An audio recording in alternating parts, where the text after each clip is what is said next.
इक़्तरब लिन्नासि हिसाबुहुम वहुम फी गफ़लतिन मुअरिदून। लोगों के हिसाब का टाइम करीब आ गया, लोगों के इम्तिहान का टाइम करीब आ गया। अब यहां हिसाब से क्या मुराद है? बाज़ उलमा ने कहा इससे मौत भी मुराद हो सकती है, बाज़ उलमा ने कहा इससे क़यामत भी मुराद हो सकती है। लोगों के हिसाब का टाइम करीब आ गया, यानी उनके मरने का टाइम करीब आ चुका है। वो कब मर जाएंगे मालूम नहीं, कौन सी बीमारी आकर के उनकी जिंदगी की डोर को थाम दे, कौन सी खतरनाक बीमारी आकर के उसके दिल की धड़कन को रोक दे, उसे नहीं मालूम। बनारस के मेरे एक दोस्त का आज मैसेज आया दोपहर में, उनका जवान भाई 30 से 35 साल की उम्र का उनका जवान भाई, अचानक उसकी आंखों की रोशनी चली गई। उसको ऑपरेशन के लिए वो चेन्नई के मशहूर आंखों के हॉस्पिटल में वो लेके जा रहे थे, मुझसे दुआ की दरखास्त कर रहे थे। मेरे भाइयों, मेरे अजीजों, कोई नहीं जानता कब कौन सी बीमारी आकर के उसको बहुत बड़ी मुसीबत में डाल दे, उसे मौत तक पहुंचा दे। कौन सा एक्सीडेंट, कौन सा हादसा, कौन सी बीमारी आपकी जिंदगी को खत्म कर दे, आप नहीं जानते हैं। अल्लाह फरमा रहा है इक़्तरब लिन्नासि हिसाबुहुम, ओ लोगों तुम्हारे हिसाब का टाइम बिल्कुल करीब है, तुम्हारी मौत का टाइम बिल्कुल करीब है। और कयामत अगर इससे मुराद ले लें तो कयामत भी बहुत करीब है और कयामत की बहुत सारी निशानियां धीरे धीरे जाहिर हो रही हैं। अल्लाह फरमा रहा है लोगों के हिसाब का टाइम करीब है, वहुम फी गफ़लतिन मुअरिदून, लेकिन लोग गफलत में पड़े हुए हैं। ये सबसे खतरनाक बीमारी है, गफलत की बीमारी। लोग गफलत में पड़े हैं। जिस तालिबे इल्म को एग्जाम में पास होना होता है, साल भर मेहनत करे या न करे, एग्जाम के पहले वाली रात तो वो भी मेहनत करता है कि यार मुझको पास होना है। जिसको मालूम हो जाए कल मेरा इम्तिहान है और मुझे इस साल फेल नहीं होना है, पास होना है, हालांकि उस एग्जाम में अगर फेल भी हो गया, ज्यादा से ज्यादा उसका एक साल बर्बाद हो जाएगा, ज्यादा से ज्यादा स्कूल से निकाल दिया जाएगा, मदरसे से निकाल दिया जाएगा। लेकिन अगर उस तालिबे इल्म को पास होना है, उसे पास और कामयाब होना है, तो जरूर मेहनत करेगा। अल्लाह फरमा रहा है मेरे बंदो तुम कितने गाफिल हो, तुम कितने नादान हो। वहुम फी गफ़लतिन मुअरिदून, तुम्हारे हिसाब का टाइम करीब है, फिर भी तुम गफलत में पड़े हुए हो। हम और आप गफलत में पड़े हैं। कितने झटकों का इंतजार हम करेंगे, कितनी बीमारियों और मुसीबतों का इंतजार हम करेंगे, कितनी जालिम हुकूमतों का इंतजार हम करेंगे, कितनी मस्जिदों के गिरने का इंतजार हम करेंगे।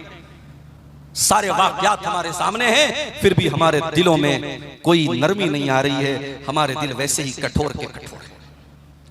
न हमारे नौजवानों की बेराह रवी में कोई कमी है, न हमारी बहनों की बेपर्दगी में कोई कमी है, न हमारे हराम कारोबारों में कोई कमी है, न हमारी नमाज से दूरी में कोई कमी है, न हमारे समाज में पाई जाने वाली बुराइयों में कोई कमी है। हमारे दिल आखिर कितने सख्त हो गए मेरे भाई। कुरान करीम के पहले पारे में अल्लाह ताला ने यहूदियों का जिक्र करते हुए फरमाया सुम्मा क़सत क़ुलूबुकुम मिन बादि ज़ालिका फ़हिय कल हिजारति औ अशद्दु क़स्वा।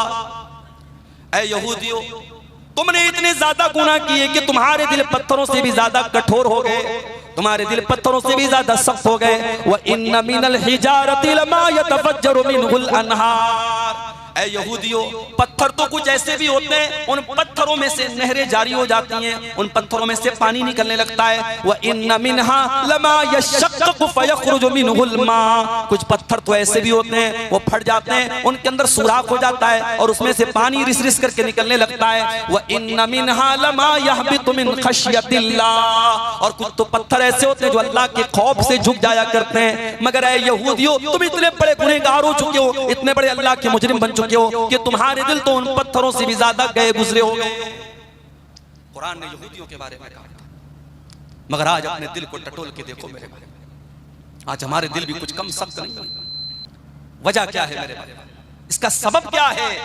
कुरान करीम हमें बता रहा है इसका सबब है गफलत की बीमारी। तुम्हारे दिल गाफिल हो चुके। अब सवाल यह पैदा होता है ये गफलत की बीमारी क्यों है और इसका इलाज क्या है? और आज मेरी तकरीर का टॉपिक यही है कि गफलत की ये जो बीमारी हम सबको घेर चुकी है। रमजान का महीना भी आ रहा है, आएगा और चला जाएगा, और मुझे मालूम है समाज में एक बड़ा तबका ऐसा है रमजान के आने से उसे कोई फर्क नहीं पड़ता।